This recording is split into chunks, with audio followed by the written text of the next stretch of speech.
तो क्या हमें जेम्स गन के यूनिवर्स का बैटमैन अभी आने वाली सुपरमैन मूवी में दिख सकता है। अब आज से कुछ 3-4 दिनों में ही सुपरमैन मूवी रिलीज होने वाली है, इसलिए ये परफेक्ट टाइम है उस वीडियो को लाने का जिसे देखकर तुम अपना इस मूवी को देखने का एक्सपीरियंस और अच्छा कर सकते हो। क्योंकि आज की वीडियो में मैं तुम्हें ऐसी हर बात बताऊंगा जो कि तुम्हें इस मूवी के बारे में पता होनी चाहिए और इसे सब जानकर तुम इस मूवी को अच्छे से समझ पाओगे और एंजॉय कर पाओगे। So without wasting any more time चलो स्टार्ट करते हैं। अब मैंने इस वीडियो को कुछ पार्ट्स में बांटा है, जहाँ पर पहले पार्ट में हम बात करेंगे इस मूवी में दिखने वाले हर कैरेक्टर के बारे में, उसके बाद हम बात करेंगे इस मूवी के पॉसिबल स्टोरी के बारे में। एंड चिंता मत करो, मूवी मैंने भी नहीं देखी है, इसीलिए स्पॉयलर्स होंगे इस वीडियो में, इस बात के चांसेस बहुत कम है। एंड इन सारी चीजों के बारे में बात करने के बाद में हम ये जानेंगे कि इस मूवी का जेम्स गन के डीसी यूनिवर्स पर क्या इम्पैक्ट पड़ सकता है। एंड साथ में ये भी जानेंगे कि मूवी सक्सेसफुल होगी या फिर फेल हो जाएगी। So starting the video by introducing characters. तो हमारा पहला कैरेक्टर इस मूवी का मेन हीरो यानी कि क्लार्क केंट का सुपरमैन, जिसे प्ले करने वाले है डेविड कोरेनस्वेट। एंड इसके ओरिजिन के बारे में बात करें तो शायद तुम्हें इसका ओरिजिन नहीं पता होगी, लेकिन फिर भी एक हल्का सा आइडिया मैं तुमको दे ही देता हूँ। तो सुपरमैन बेसिकली एक अलग ही प्लेनेट से बिलोंग करता है जो कि होता है क्रिप्टोन। एंड इसके असली पेरेंट्स ने बहुत टाइम पहले ही इसको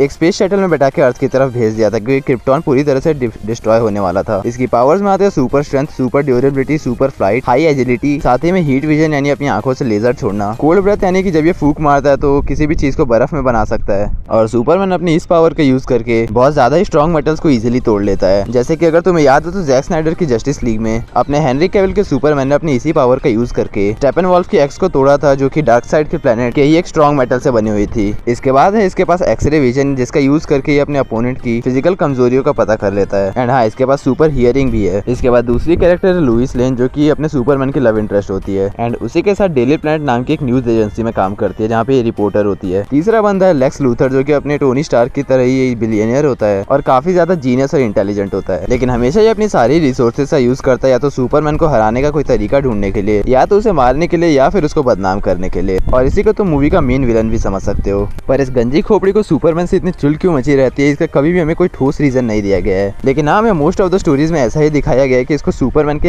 एलियन होने से और एलियन होने के बावजूद अर्थ पे अपनी सुपीरियोरिटी दिखाने से बहुत चिढ़ होती है। इसके बाद मूवी का चौथा कंफर्म्ड कैरेक्टर है अल्ट्रामैन। एंड वैसे हमें अभी तक ये तो नहीं पता कि इसको किसने प्ले किया है, पर हाँ, अभी तक हमें ये जरूर पता चल गया है कि इसको लेक्स लूथर ने क्रिएट किया है और इसके पास भी सेम सुपरमैन जैसी पावर्स एंड एबिलिटीज है। पांचवा कैरेक्टर है माइकल हॉल्ट का मिस्टर टेरिफिक, जो कि एक बिलियनियर और टेरिफिक टेक का मालिक है। इसकी पावर्स में आते हैं पीक ह्यूमन एबिलिटीज, यानी कि कैप्टन अमेरिका या फिर बैटमैन की फिजिक्स समझ सकते हो। इसके बाद सुपर ह्यूमन इंटेलेक्ट, उसके बाद ये मार्शल आर्ट में भी माहिर है। देन अच्छी खासी स्ट्रेटेजी भी बना लेता है और ये अपने आसपास से कुछ टी-स्फीयर्स नाम के बॉल्स को प्रोड्यूस करता है, जो कि इसके लिए एज अ डिफेंस या फिर अटैक की तरह काम करते हैं। पांचवा बंदा है गाय गार्डनर का ग्रीन लैंटर्न और इसको प्ले किया है नेथन फिलियन ने। अब देखो, वैसे तो एक ह्यूमन ही है, लेकिन इसे सारी पावर्स मिलती है इसके ग्रीन लैंटर्न रिंग से। एंड ये अंगूठी एक ऐसा वेपन है जिसकी पावर निर्भर करती है उसके यूजर के विल पर, यानी कि इसके यूजर का विल जितना ज्यादा स्ट्रॉन्ग होगा, इस रिंग के द्वारा कंस्ट्रक्ट की हुई चीजें भी उतनी ही ज्यादा पावरफुल होंगी। और हाँ, जिन लोगों को नहीं पता है मैं उन्हें बता दूं कि अपने डीसी का मेन ग्रीन लैंटर्न ये नहीं है, बल्कि अपना मेन ग्रीन लैंटर्न है हेल जॉर्डन वाला ग्रीन लैंटर्न। एंड कॉमिक्स में उसकी विल इतनी ज्यादा स्ट्रॉन्ग होती है कि वो सिर्फ अपने विल के दम पर क्रिप्टोनाइट को फॉर्म कर लेता है अपने रिंग से, यानी कि वही एलिमेंट जिससे सुपरमैन बहुत ज्यादा कमजोर हो जाता है। इसके बाद छठा कैरेक्टर कोई बंदा नहीं बल्कि बंदी, यानी कि हॉक गर्ल। और देखो, वैसे तो इसकी ओरिजिन काफी ज्यादा इंटरेस्टिंग है, लेकिन काफी लंबी भी है, जो कि अलग से एक वीडियो डिजर्व करती है, लेकिन मैं शॉर्ट में तुम्हें बता देता हूँ, बाकी इसकी डिटेल में कभी खुल के बात करेंगे। तो देखो, कैंड्रा सॉन्डर्स की हॉक गर्ल असलियत में पिछले जन्म में भी हॉक गर्ल ही थी, यानी कि इसकी सोल सेम इसके पिछले जमाने वाली ही है। एंड ये लव इंटरेस्ट होती है अपने हॉकमैन की। देन नो मैटर कि कितनी बार भी मर जाए, वापस रीइंकार्नेट हो जाएगी, मतलब पुनर्जन्म ले लेगी, और इसके बाद सेम वही पावर्स होंगी, बस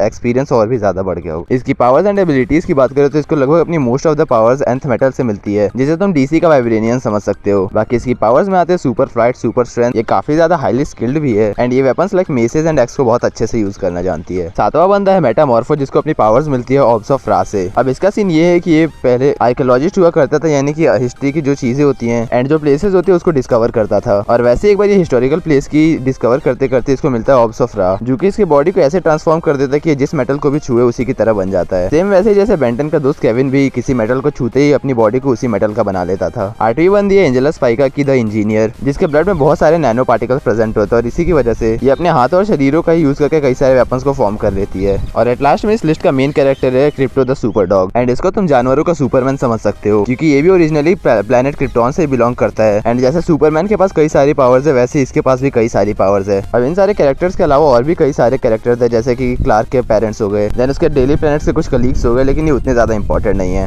कैरेक्टर्स के इंट्रो के बाद अब आ जाते हैं थोड़ा सा इस मूवी के प्लॉट के बारे में। तो कैरेक्टर्स के इंट्रोडक्शन के बाद अब बात कर लेते हैं थोड़ा इस मूवी के प्लॉट के बारे में। एंड प्लॉट से जुड़े कुछ कंफर्म चीजें ऑलरेडी अपने को पता है, जैसे जैसे कि इस मूवी में हमें क्लार्क के ओरिजिन के बारे में नहीं बताया जाएगा, यानी कि उसका क्रिप्टॉन से प्लेनेट अर्थ पर आना और फिर अपनी पावर्स को यूज करना, इस सब को प्रॉपरली नहीं दिखाया जाएगा। बाकी इसके ओवरऑल प्लॉट की बात करें तो मैंने अभी तक जहां तक डिकोड किया है उसके अकॉर्डिंग प्लेनेट अर्थ पर एक बैटल होगी जिसमें दो साइड्स जो लड़ेंगी उनमें से एक साइड तो काफी ज्यादा एडवांस होगी पर दूसरी साइड के पास इवन गन भी नहीं होगी। एंड ऑफ कोर्स अगर ये बैटल होती है तो वो जो पिछड़ी हुई साइड है वो ऑलरेडी हार जाएगी और काफी ज्यादा लोग मारे जाएंगे उसके, इसीलिए फॉर श्योर सुपरमैन इसमें इंटरवेन करेगा एंड इस बैटल को स्टार्ट होने से पहले ही एंड कर देगा, जिसकी वजह से कुछ पॉलिटिकल टेंशन राइज होंगे एंड यूएस गवर्नमेंट के सोल्जर्स सुपरमैन को कैद कर लेंगे और हियरिंग में ले जाएंगे। एंड जहाँ पर एक साइड ये हो रहा होगा वहीं पर दूसरी साइड लेक्स तब तक अल्ट्रामैन को बना चुका होगा और फिर स्टोरी में सुपरमैन फिर वो कोमोडो ड्रैगन ये सारे कैसे फिट होंगे ये हमें मूवी देख के ही पता चलेगा। अब प्लॉट के बाद उस चीज की बात करते हैं जिसके लिए तुमने इस वीडियो पर क्लिक किया था, यानी कि उन चीजों पर कि क्या मूवी सक्सेसफुल होगी या नहीं, या फिर क्या हमें बैटमैन की थोड़ी सी भी एक ग्लिम्स इस मूवी में दिख सकती है। बात करें पहले इस चीज की सक्सेसफुल होगी कि नहीं, तो देखो फ्यूचर तो मैंने भी नहीं देखा, लेकिन जो इसकी प्री बुकिंग है यानी कि टिकट्स की प्री बुकिंग की बात करें तो कहा जा रहा है कि जितना